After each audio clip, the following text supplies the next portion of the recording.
Hello अपनी यहाँ पर लेटेस्ट अपडेट 2 लाख शिक्षक भर्ती, ये जानकारी आपको पहले ही मिल चुकी है। लेकिन अब यहाँ बात करेंगे कौन कौन इसमें आवेदन कर सकते हैं, इसकी मेरिट कैसे बनती है, क्या इसमें परीक्षा होगी, आपके सारे डाउट यहाँ दूर होंगे। तो यहाँ पर ध्यान से देखिएगा। और साथ ही साथ आम आदमी पार्टी की तरफ से यूपी में भी 63,000 पदों पर विज्ञापन जारी किया है। 21 लाख टेट पास युवा इंतजार ने इसको लेकर के मांग तेज कर दी है। चलिए सबसे पहले देख लेते हैं यहाँ पर आम आदमी पार्टी की तरफ से किस तरीके से मांग उठाई जा रही है। उसके बाद यहाँ पर बिहार में जो 2 लाख भर्ती आएगी उसको देखेंगे किस तरीके से आपकी फाइनल मेरिट बनेगी, कैसे कैसे आपको यहाँ पर अंकों को जोड़ा जाएगा। तो देखते हैं आम आदमी पार्टी उत्तर प्रदेश यानी आदित्यनाथ ने चुनाव में कहा था कि सारे रिक्त पद भरेंगे, 13 लाख युवाओं को सालाना रोजगार देंगे, ऐसा यहां पर लिखा है। लेकिन मानना पड़ेगा बेशर्म सरकार को, प्रदेश का नौजवान रोजगार के लिए लाठियां खा रहा है, तपती धूप में भूखा प्यासा धरने पर बैठा है, लेकिन सरकार के कान में जूं तक नहीं रेंग रही है। शर्मनाक है। और इन्होंने जो यहाँ सदन में जो डाटा दिया गया था उस डाटा को भी यहाँ पर आदित्यनाथ सरकार के डाटा को यहाँ पर इन्होंने शेयर किया है, जो स्वतंत्र जो संदीप जी के द्वारा यहाँ पर यह डाटा दिया गया था लिखित में, लेकिन मौसे उनके द्वारा ये शब्द नहीं बोले गए हैं। वहीं देखा जाए यूपी में प्राथमिक शिक्षक भर्ती के लिए 63,000 से ज्यादा पद खाली हैं। उसमें कहा जा रहा है ग्रामीण स्कूलों में 51,112 और शहरी स्कूलों में 12,149 पद खाली हैं। तो यहाँ पर इन पदों पर भर्ती कब होगी, ये यहाँ पर आम आदमी पार्टी ने आवाज उठाई है और उन्होंने कहा है इतनी बेशर्मी की हद पार कर दी है। अब बात की जाए यहाँ पर 2 लाख जो शिक्षक भर्ती होगी इसमें कौन कौन अप्लाई करेंगे और किस तरीके से ये भर्ती होने वाली है, तो यहाँ पर ध्यान से समझिएगा। देखिए 2 लाख जो शिक्षक भर्ती आएगी इसकी यहाँ पर कैबिनेट में मंजूरी मिल चुकी है, जैसा कि आपने ये जानकारी पहले ही देख ली होगी। अब यहाँ पर हम जो फाइनल बात करेंगे वो किस तरीके से कट ऑफ बनेगी उस पर हम बात करने वाले हैं, जिससे पैटर्न पार्टन में कोई दिक्कत ना है, इसको लेकर के यहाँ पर मंजूरी दे दी गई है। अब यहाँ पर बात करते हैं ये किस तरीके से आपकी कट ऑफ रहने वाली है, या नीतीश कुमार ने भी वही बात कही है। तो यहाँ पर ध्यान से समझिए क्या फॉर्मूला रहेगा। पहले का फॉर्मूला क्या था और नया फॉर्मूला नियमावली में जो बदलाव किया जा रहा है वो अभी फाइनल नियमावली नहीं आई है। जैसे नियमावली आ गई उसके बाद सारी चीजें स्पष्ट हो जाएंगी। लेकिन वो नियमावली बनाई है उसमें इस तरीके से भर्ती होगी, यानी 1 to 5 यानी प्राइमरी में आप अप्लाई करते हैं तो वहां पर जो भर्ती होगी वो आपकी मैट्रिक, इंटर और प्रशिक्षण, यानी आपका 10th 12th और आपने जो अपना डिप्लोमा किया है, बीएड किया है या डीएलएड किया है या आपने और भी अन्य डिप्लोमा इससे समकक्ष किया है, उन तीनों को जोड़िए, उन तीनों के अंकों को जोड़ के 3 से भाग कर दीजिए। 3 से भाग करेंगे, कुल जो अंक आएंगे उसका फिर लेना है आपको 40%, यानी 3 से भाग करके जो अंक आएंगे उसका 40%।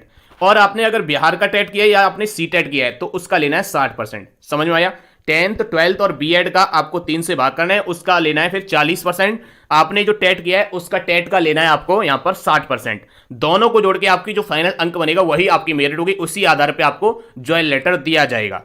ये आपका रहेगा 1 to 5 के लिए। वहीं बात की जाए यहां पर 6 to 8 के लिए, तो 6 to 8 के लिए बात करेंगे तो वहां पर आपका स्नातक और प्रशिक्षण, यानी आपने बीएड बीटीसी या बीएलएड किया हुआ है उसके अंक और आपने ग्रेजुएशन किया है उसके अंकों को जोड़िए, दोनों को, ग्रेजुएशन और बीएड, यानी ग्रेजुएशन और प्लस आपका बीएड या डिप्लोमा जो भी किया आपने या बीटीसी जो भी डीएलएड या बीएलएड, उसमें दोनों को जोड़ के 2 से भाग करिए। जो अंक आएंगे उसका लेना है आपको 40%। और बीएड या बीटेड किया आपने या सीटेड उसका लेना है 60%, यानी आपके ग्रेजुएशन के अंकों को और प्रशिक्षण के अंकों को जोड़ना है, 40% उसका लेना है और 60% आपको टेट का लेना है। जो फाइनल जोड़ के बनेगी कट ऑफ वही आपकी फाइनल मेरिट होगी, उसी आधार पे आपको ज्वाइन लेटर दिया जाएगा। इस तरीके से आपकी नई नियमावली में बदलाव किया जा रहा है। अभी फाइनल नियमावली आएगी उसके बाद ही स्पष्ट होगा कि आपकी मोहर लगने के बाद किस तरीके से भर्ती होने वाली है।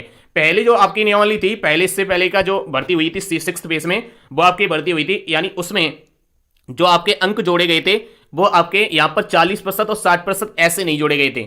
वो आपके ये थे कि आपने मैट्रिक और आपने इंटर और ग्रेजुएशन जो डिप्लोमा किया है उसमें 3 से भाग कीजिए, और उसके बाद अगर आपने टेट या बीटेट सीटेट जो भी किया है उसमें अंक दिया जा रहा था वेटेज, यानी आपने अगर किया है मान लीजिए 55 से आपकी 70% के बीच में, तो आपको 2 अंक मिलेंगे। अगर आपकी टेट में 55 से 70% नंबर हैं तो आपको 2 अंक मिलेंगे, 2 अंक ये और 3 से भाग देके ये पहले का फॉर्मूला था। लेकिन अब यहां पर नियमावली में बदलाव किया है, इसमें सुपर टेट एग्जाम परीक्षा कुछ नहीं होगी। इस तरीके से आपकी फाइनल मेरिट बनेगी। अब बात करते हैं इसमें अदर स्टेट वाले अप्लाई कर पाएंगे कि नहीं। अब इसमें अदर स्टेट वाले अप्लाई कर पाएंगे या नहीं, इसको लेकर के अभी नियमावली में बदलाव किया जा रहा है, उसमें फाइनल नियमावली आने के बाद ही स्पष्ट हो पाएगा अप्लाई कर पाएंगे कि नहीं। क्योंकि अगर फाइनल नियमावली जो बनती है उसमें अगर डोमिसाइल यानी वहां का मूल निवास मांग लिया जाता है, तो मूल निवास मांगने पर तो इसमें अदर स्टेट वाले बाहर हो जाएंगे, क्योंकि उसमें फिर तो बिहार के ही अप्लाई कर सकते हैं। अगर वहां पर मूल निवास नहीं मांगा गया तो फिर किसी भी स्टेट के इसमें युवा अप्लाई कर सकते हैं। अब ये नियमावली आएगी उसके बाद ही स्पष्ट हो पाएगा। आप अपनी तैयारी करते रहिए। फिर भी आपका कोई डाउट है कमेंट बॉक्स से पूछ सकते हैं। जय हिंद, जय भारत।